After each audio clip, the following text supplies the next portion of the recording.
Assalamualaikum warahmatullahi wabarakatuh. Nama saya Muhammad Janafandullah, NPM 0680. Ini saya akan menjelaskan tentang tugas UTS.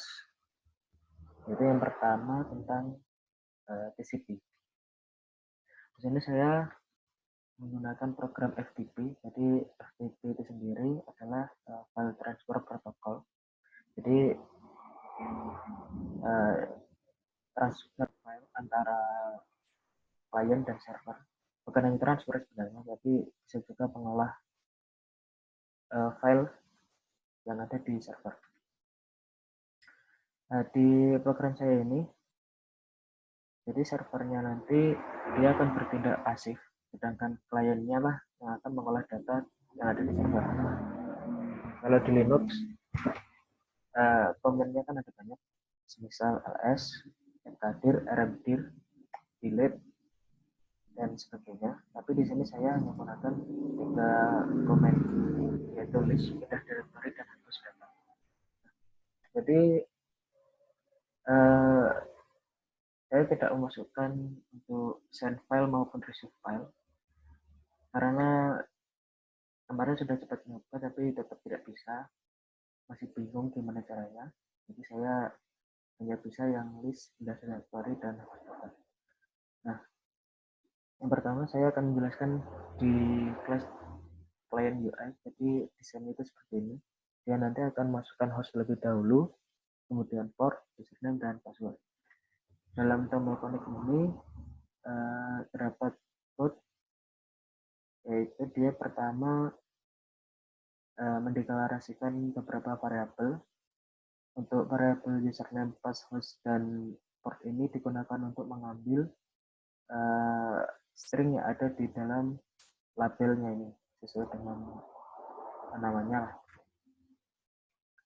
Kemudian ada argumen ini digunakan untuk menyimpan string dari variabel tadi disimpan di dalam array. Nah, kemudian client FTP OBJ ini maksudnya adalah instansiasi dari ini class FTP. Jadi pertama itu di import terlebih dahulu package-nya, kemudian di instansiasi seperti ini. Nah, ini nanti digunakan untuk mengambil yang pertama memanggil method yang ada di dalam kelas client FTP ini. Nah, seperti ini. Jadi nanti dipanggil class-nya, kemudian ini class-nya, kemudian ini adalah metodenya. Nah, di sini argumen ini untuk sebagai parameter untuk memasukkan hostpot, username, dan password, kemudian dikirim ke client FTP. Nah, kemudian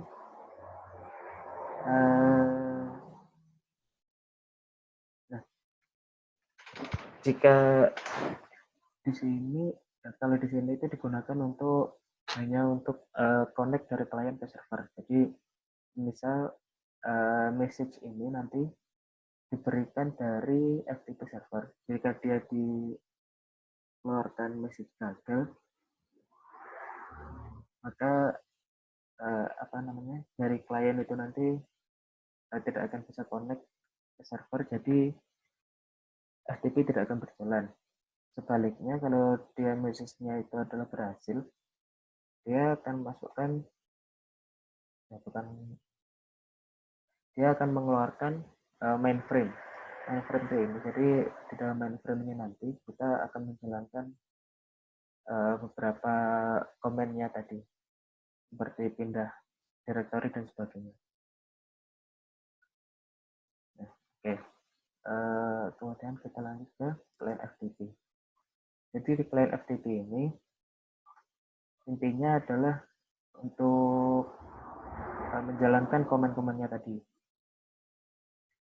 Nah, saya jelaskan terlebih dahulu. Yang pertama itu kita deklarasi beberapa variabel dulu, kemudian ada 2 data input stream. Jadi setiap ini nanti ada fungsinya masing-masing meskipun sama ya. Jadi variabelnya pun namanya berbeda. Yang pertama itu source, yang satu data source, kemudian ada din, out, data in, data out. Kemudian ini nanti untuk yang SO, yang SOP di data in dan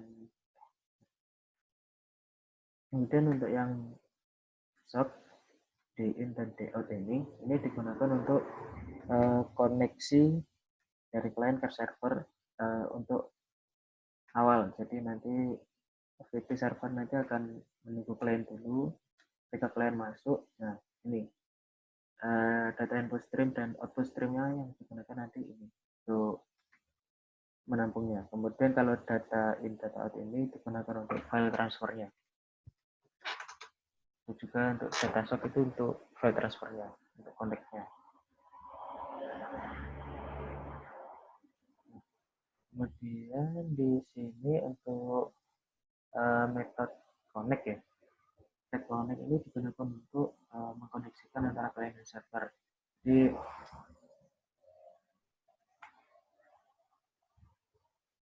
di sini akan mengambil argumen yang ada di klien UI tadi. Jika dia bisa semua, bukan jumlahnya 4, nanti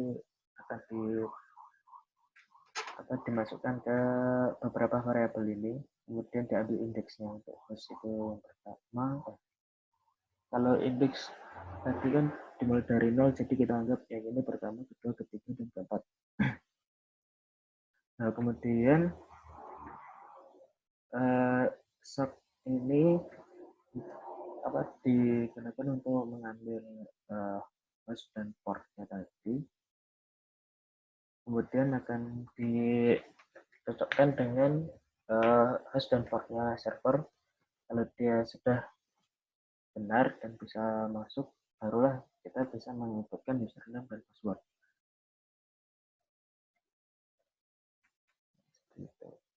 Dan lanjut yaitu GPWD.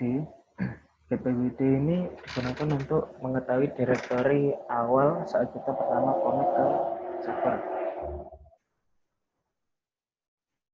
Ya, kemudian, nah bedanya tadi kan kalau SOP itu di connect ini, di inputnya ini digunakan untuk klien waktu connect saja. Kalau di sini untuk transfer file. Jadi dibutuhkan.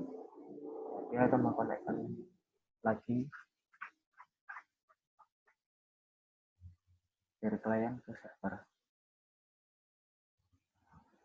Kemudian ada get files, dia pakai array list, jadi dia ngambil files yang ada di server, kemudian dimasukkan ke dalam array. Untuk ini nanti get file ini digunakan untuk di delete ya, jadi delete itu nanti dia akan menampilkan ketika diklik dia akan menampilkan ini combo box dari listnya file-file yang ada di dalam directory. Jadi untuk menampilkannya kita pakai get file sini. Nah, ditampilkan dan ketika kita klik itu nanti yang selected files dia akan dihapus. Kemudian untuk yang get list ini untuk menampilkan listnya saja yang ada di directory. Kemudian disconnect ini ketika kliennya klik disconnect, dia akan keluar, kemudian menghapus host dan data port yang sudah dimasukkan, kemudian delete file seperti yang saya jelaskan tadi. Jadi di get terlebih dahulu filenya, kemudian baru dan ada set cd atau pindah directory. Jadi kita bisa berpindah-pindah directory yang ada di server. Dan dari itu kita masuk ke mainframe. Nah, di mainframe ini kita coba buka yang disconnect dahulu ya ini. Nah, jadi itu dari di sini ada instansiasi juga dari klien FTP. Nah, dia import model terlebih dahulu, package model, kemudian diinstansiasi, Nah, ini nanti digunakan untuk memanggil beberapa metode yang digunakan juga. Misal kalau di disconnect itu dia untuk memanggil metode disconnect itu tadi. Jadi ketika tombol disconnect itu nanti diklik, dia akan menjalankan metode disconnect yang ada di client FTP, kemudian akan akan menutup bagian mainframe, kemudian client UI-nya nanti akan ditampilkan kembali. Nah, sedangkan kalau di list ini seperti yang saya jelaskan tadi ya, jadi di mainframe ini tugasnya cuma memanggil metode yang ada di client FTP. Hanya saja dia nanti akan disambungkan ke GUI-nya. Jadi kalau di mainframe ini dia manggilnya yang get list dari class client FTP tadi menggunakan instansiasi ini, kemudian list filenya nanti akan disimpan di ini, di array, disimpan di array, kemudian ditampilkan di sini.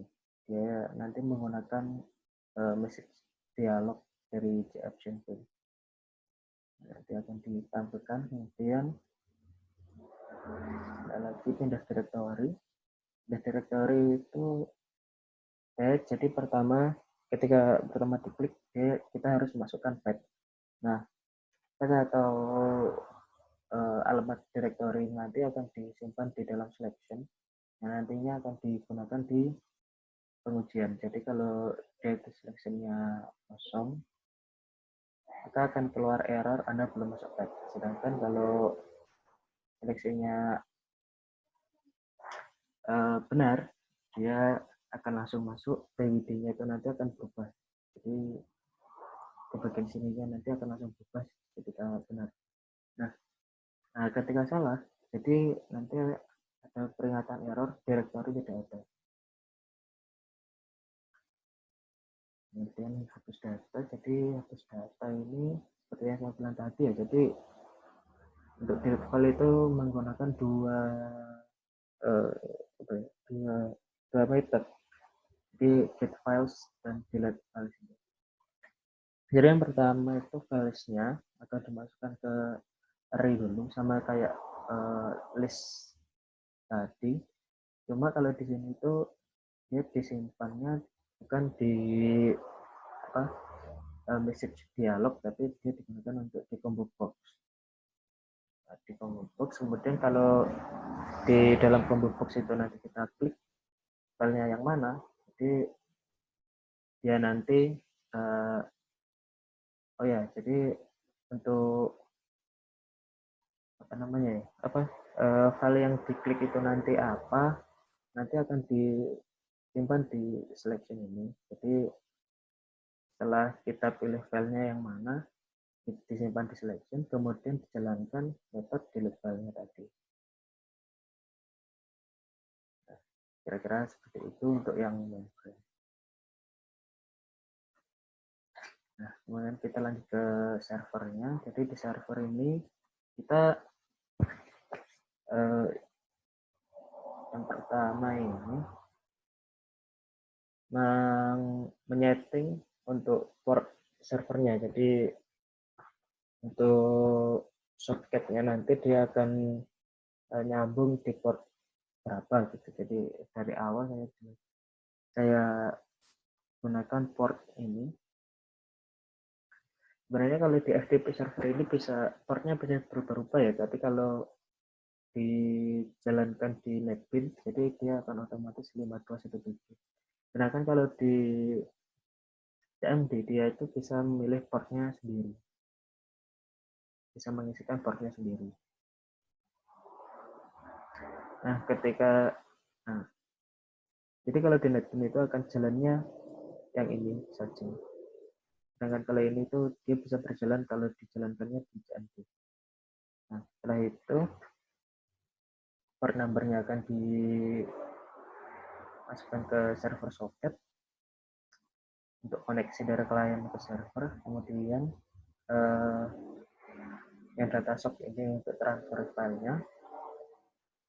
Nah, nanti ini hanya untuk seperti message saja, tanda. Kalau saya sih ini saya gunakan untuk tanda di konsol ini, jadi nanti tidak bingung apakah servernya sudah jalan atau belum, di port berapa, seperti itu.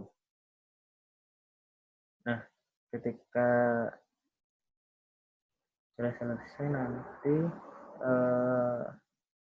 akan waiting for connection, jadi nanti servernya itu akan dijalankan terlebih dahulu, kemudian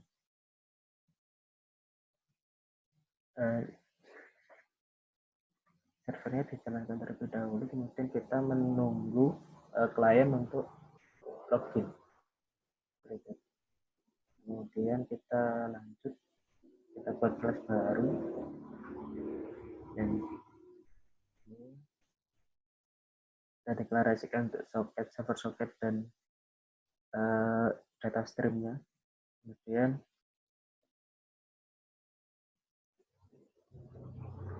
sini untuk transfer file, jadi kita menggunakan dua parameter, yaitu soket dan server soket yang akan digunakan. Nah, di sini, nah tadi kan apa namanya, di client FTP tadi awalnya kan masukkan port dan hostnya. Jadi kalau host dan portnya itu dimasukkan tanpa memasukkan apa namanya username dan passwordnya, dia akan tersambung tapi tidak bisa masuk. Jadi untuk bisa masuk harus masukkan username dan password, yaitu jaringan untuk username-nya, passwordnya 123. Oke, terus ketika dia berhasil login, kita baru bisa menjalankan main thread-nya tadi. Nah, di sini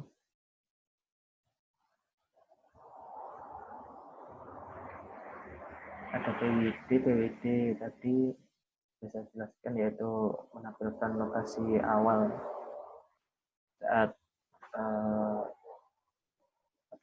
klien tersambung ke server, kemudian get list untuk mengambil list file yang ada di direktori yang bekerja, kemudian get files mengambil list dari file dari direktori yang bekerja juga, sama kayak ini.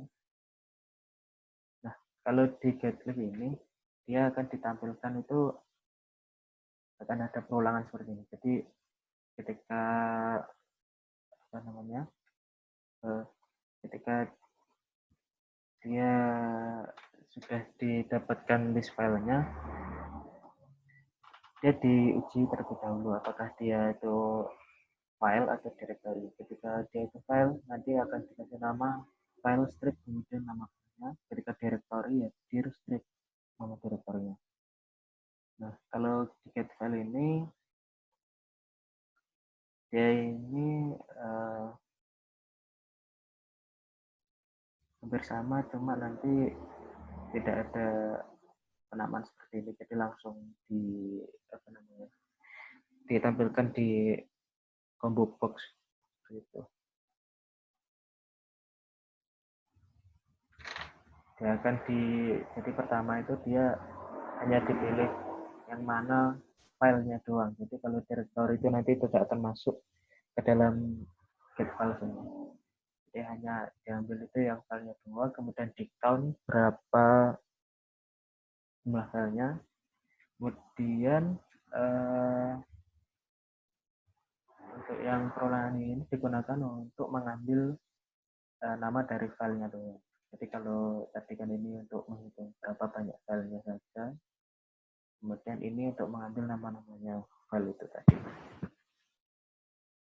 Set cd untuk pindah direktori ini.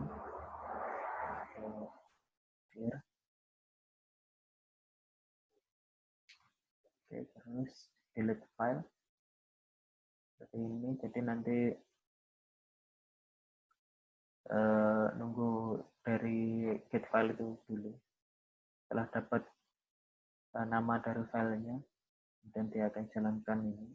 Kemudian nah ini hanya sebagai tanda juga, jadi nanti kalau misal yang diklik itu disconnect, dia akan keluar pesan ini, disconnect comment receive, dan nanti akan keluarnya di konsol seperti itu. Nah, mungkin hanya itu kita sekarang coba untuk menjalankan. Jadi pertama itu yang dijalankan adalah server.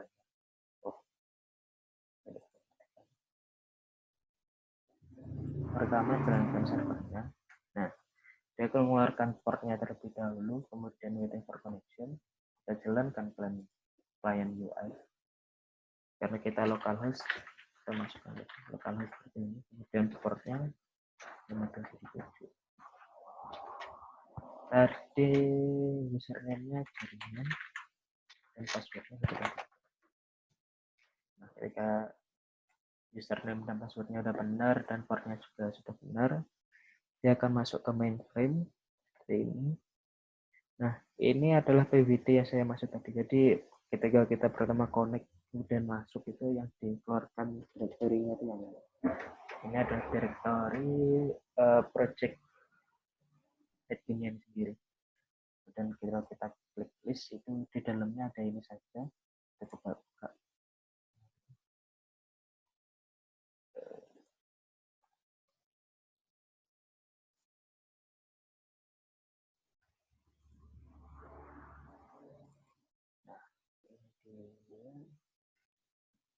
Sama ya, jadi di listnya itu sama. Nah, coba kita pindah direktorinya misal ke kuliah. Kuliah ini kita buka ini. Nah, dia akan berpindah direktorinya. Kalau kita buka list, dia akan ganti juga listnya. Kita coba hapus datanya.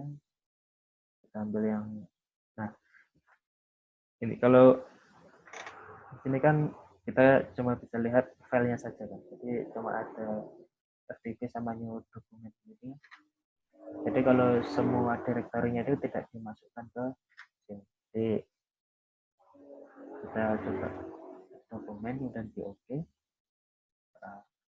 Dokumennya hilang seperti itu. Kita coba disconnect. Ya, untuk yang nomor 1 mungkin cuma segini saja. Maaf kalau tidak lengkap. Kita lanjut ke nomor 2.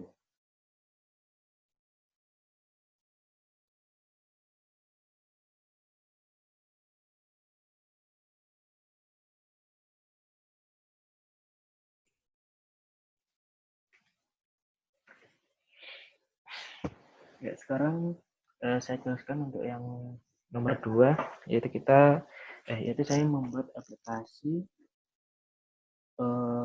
yang terkoneksi dengan website, kemudian menggunakan metode get dan post, kemudian dapat mengekstrak domain dan IP dari web tersebut.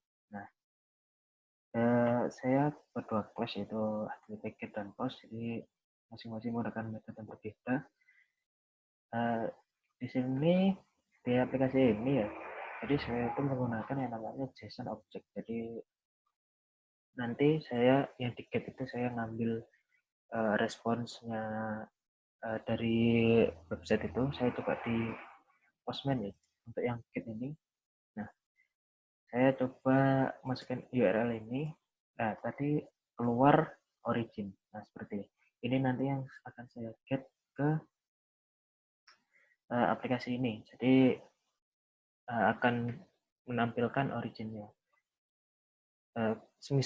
Sedangkan kalau post itu saya coba, nah nanti keluarnya seperti ini. Saya menggunakan param, yaitu nama dan PM, saya kasih value seperti itu. Nah, nanti di aplikasi saya kalau benar jalannya nanti akan keluar ini juga nama dan PM saya yang saya post di websitenya HTTP bin. Oke, jadi saya akan jelaskan yang pertama itu adalah yang get ya. Jadi yang ini saya deklarasikan dulu, yaitu URL pakai data string, yaitu ini http bin.org/ip. Nah, kemudian saya buatkan objek untuk URL-nya, kemudian saya open connection menggunakan http URL connection untuk membuka koneksi dari aplikasi saya ini ke website-nya. Kemudian untuk init address ini karena get all by name, jadi saya menggunakan array. Nah, sedangkan kalau URL-nya ini kenapa kok tidak ambil yang sini? Karena tadi saya coba ya, saya masukkan URL-nya ini ke sini, dia itu error. Jadi saya ambil yang domainnya saja, domain utamanya http.org aja. Nah, kemudian request methodnya sudah pasti get, karena ini kelas get. Kemudian request propertinya user agent dan Mozilla. Kemudian response code-nya ini, nah ini nanti response code-nya kan kita print, jadi response code-nya berapa, misal 200 atau berapa, nanti kita akan kita print di aplikasi ini. Kemudian ada buffer reader, ini nanti untuk mengambil anggota dari dari koneksi website tadi. Kemudian di sini langsung ke sini ya, jadi kita nanti akan mengambil responsnya itu dari string buffer, kemudian response string buffer. Nah, kemudian nanti akan di print di sini, responsnya ini nanti akan berbentuk JSON. Nah, seperti ini nanti keluarnya. Kalau benar ya, kalau benar nanti keluarnya seperti itu.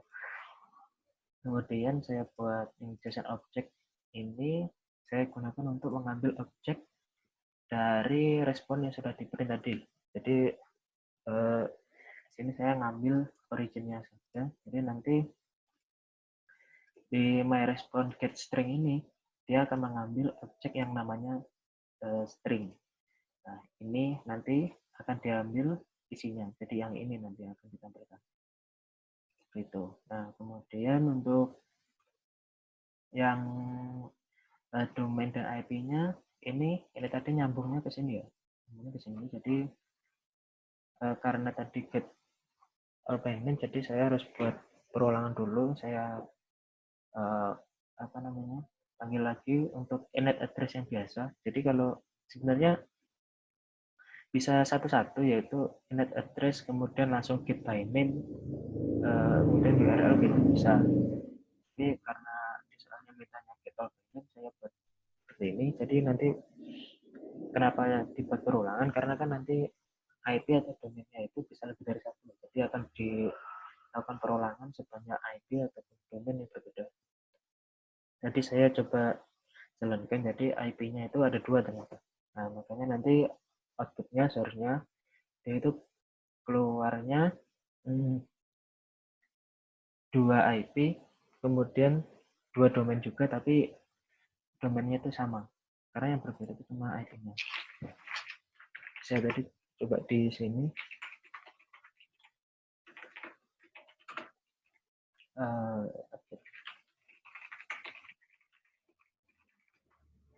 ini kan dia punya address-nya itu 2. Nah, untuk yang address get hostname ini dia untuk mengambil nama domainnya, yaitu http.org tadi. Kemudian kalau get host address ini untuk ngambil IP-nya. Kita coba. Nah, jadi responsnya itu nanti ini yang di print. Ini tadi hasilnya dari ini, dari sini kemudian di print. Respon code-nya kita dapat 200, kemudian setelah result reading JSON-nya tadi kita dapat ini persis dengan yang ada di Postman. Jadi dapatnya IP-nya segitu. Nah, untuk domain dan IP-nya yang saya bilang tadi, IP-nya 2, domainnya 1. Tapi dia di perulangan, jadi sama saja. Oke, kita lanjut ke yang post dulu. Nah, yang post ini lebih panjang dari yang get ya. Jadi karena kita harus masukin paramnya ke webnya itu nanti prosesnya agak panjang karena melibatkan map juga, link hash map juga. Nah, jadi sama seperti yang di get, kita deklarasikan dulu URL, kemudian init address-nya juga seperti tadi. Nah, bedanya di sini kita buat map link hash map ini digunakan untuk memasukkan param yang kita yang kita tentukan. Jadi nanti param sebut ini terserah kasih apa, tapi kalau saya sih ngasihnya nama dan npm, dan value-nya ini. Kemudian untuk string builder post data ini dia digunakan untuk ngepost paramnya tadi. Jadi paramnya akan di post di websitenya menggunakan ini. Kemudian ada post data byte, kemudian open connection ini tadi seperti yang di get, kita menggunakan request metodenya yang post, kemudian propertiesnya nah ini nanti jadi akan dimasukkan ke dalam formnya ya. Kalau di postman ini tadi kan saya masukinnya di argumen, sedangkan kalau sekarang itu di formnya. Kemudian nanti ada konten lainnya juga, database ini. Oke, terus response code sama seperti yang di method get, kita dapat respon berapa nanti di print. Kemudian buffer reader sama seperti yang di get, kemudian responsnya ini